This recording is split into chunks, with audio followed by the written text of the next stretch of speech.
Mango season start ஆயிடுச்சு. டேஸ்டியான மாங்காய் பச்சடி பண்ணுறதுக்கு மாங்காவை இந்த மாதிரி மீடியம் சைஸில் கட் பண்ணி எடுத்துக்கோங்க. இந்த பச்சடி ஈஸியாக செஞ்சு முடிச்சிடலாம். சிம்பிள் இன்க்ரீடியன்ட்ஸ் மட்டும்தான் நமக்கு தேவைப்படும். 4 பச்சை மிளகா, 2 வரமிளகா, கொஞ்சோண்டு கருவேப்பிலை, 2 ஸ்பூன் நாட்டு சர்க்கரை இல்லைன்னா சாதாரண வெல்லம் யூஸ் பண்ணிக்கோங்க. கடாயில் எண்ணெய் சூடானதோ கடுகு போட்டுக்கோங்க. கடுகு வெடிச்சதோ கருவேப்பிலை, வரமிளகா ஆட் பண்ணிக்கோங்க. வரமிளகா அண்ட் மிளகா உங்களுக்கு காரத்துக்கு ஏற்றாப்புல அட்ஜஸ்ட் பண்ணிக்கலாம். காரம் ஒரு மாதிரி மீடியமாக போதும் அப்படின்னா நான் சொல்கிற அளவை ஃபாலோ பண்ணிக்கோங்க.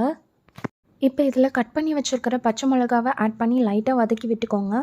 இப்படி ஆட் பண்ணுறதுனால பச்சை மிளகாவோட ஃப்ளேவர் அதில் நல்லா இறங்கிடும். இதில் கொஞ்சோண்டு காயம் ஆட் பண்ணிக்கலாம். இப்போ கட் பண்ணி வச்சுருக்கிற மாங்காவை ஆட் பண்ணி அதை லைட்டாக வதக்கி விட்டுக்கோங்க.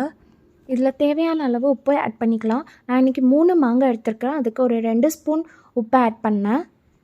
இப்போ இதில் 3/4 ஸ்பூன் வத்தல் பொடி அண்ட் 1/4 ஸ்பூன் மஞ்சள் பொடி ஆட் பண்ணிடுறேன்.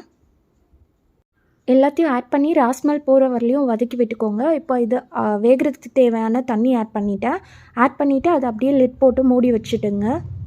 நல்லா வெந்ததும் அதில் வெல்லம் ஆட் பண்ணிக்கலாம். வெல்லம் உங்கள் டேஸ்ட் ப்ரிஃபரன்ஸ்க்கு ஏற்றாப்புல ஆட் பண்ணிக்கோங்க. டேஸ்ட் பண்ணி பார்த்துட்டு உப்பு காரம்லாம் அட்ஜஸ்ட் பண்ணி